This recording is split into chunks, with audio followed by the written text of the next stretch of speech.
Good afternoon. Can you all hear me? Okay, before I start, for 5-6 minutes, before I start, I just need to do one.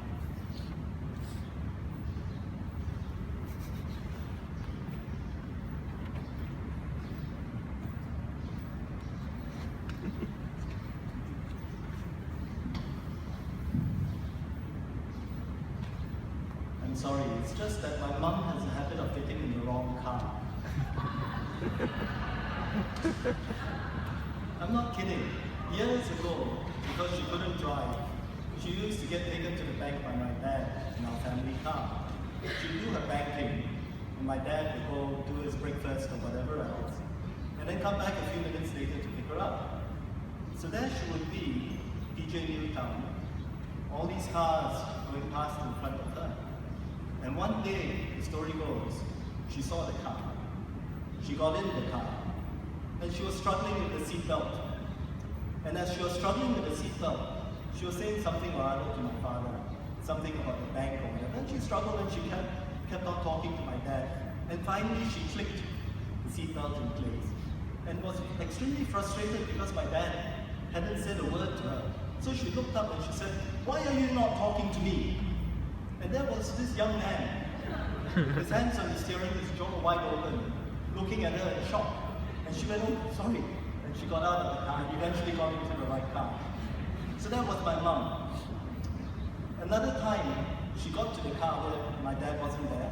So she plucked the parking ticket off the windscreen to go and pay for it. Paid for it, went back to the car, and discovered it was the wrong car. My mum being my mum, she then went back to the parking counter to try and get a refund. In many ways, we found her very amusing.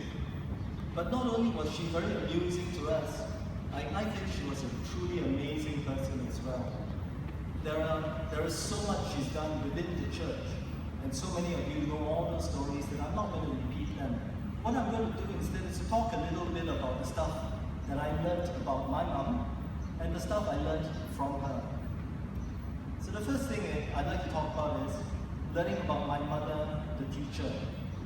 She taught for over 30 years, and she had a huge impact on thousands of students.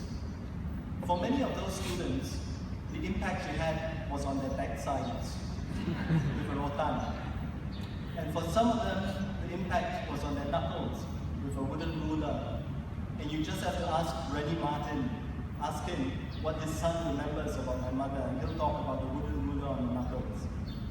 But besides that, my mum had a greater impact as well on their minds, their hearts, their souls. She was a truly, truly dedicated teacher.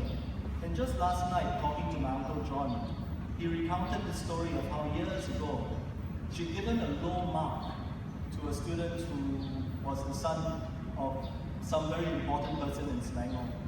And this very important person went to the school, very unhappy that his son had received a bad mark, spoke to the headmaster. The headmaster in turn spoke to my mother, asking my mother if she could regrade the paper for this boy. And my mother said no. She said, "That's what he got, that's what's going to appear on the report card." She was unwavering in that principle. And in many ways, when I put out some of the pictures and when I put out some of the stories about her on the internet, I received a lot of messages of condolence from her former students, and every single one just about spoke about the firm fairness they received from her. True, she would hit them with a cane or a ruler or whatever, but in every instance she was firm but fair, and she was extremely caring. And that was something that I learned about her as well as a teacher. Remarkably, my mother was also a feminist, and not many people know this. But she taught at a time when female teachers earned less than male teachers. So it came to pass that one day, a group of them got fed up, and so they left their desks, they left their classrooms, and my mum sat in the middle of Jalan Gasing with a black heart, with a few other teachers protesting.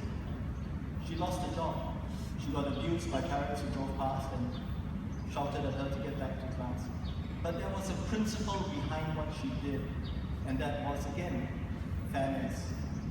Many years later, as we know, female teachers, but then on parity with male teachers. And I'm quite proud of the fact that my mother played a small role in that. My mother was also an activist, and she didn't like the Bukit Gasing was going to be developed. She didn't win this battle, but she tried.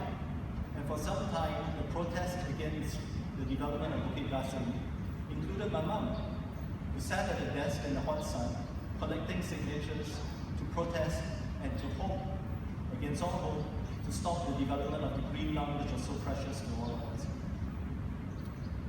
Now, those are quite serious things, and not many people know that my mum was also a comedian. She actually found a lot of things really funny. She really did. And I heard her declare that very often.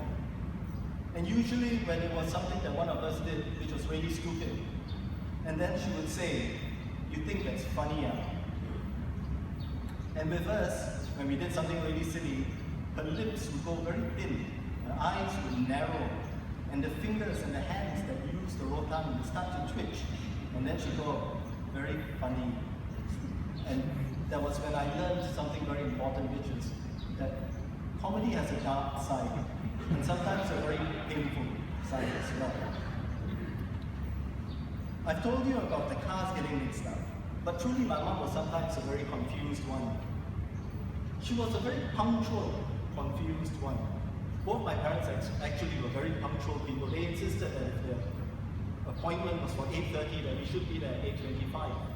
So one day they punctually turned up at a wedding dinner, both of them. And in those days, wedding dinners were not as elaborate as today. So they turned up, there was a dining hall, they went in, they sat down, and it was a very distant relative. So they saw a couple that they recognized, but they saw no one else that they remembered. But they thought, well, these are distant relatives. You know, we haven't seen them in years. That's okay, let's just sit down and enjoy ourselves. So they did. They sat through dinner, they ate dinner, they finished, did all the things, and then they left the dining hall at the end of dinner. And that's when they realized there were two dining halls, side by side.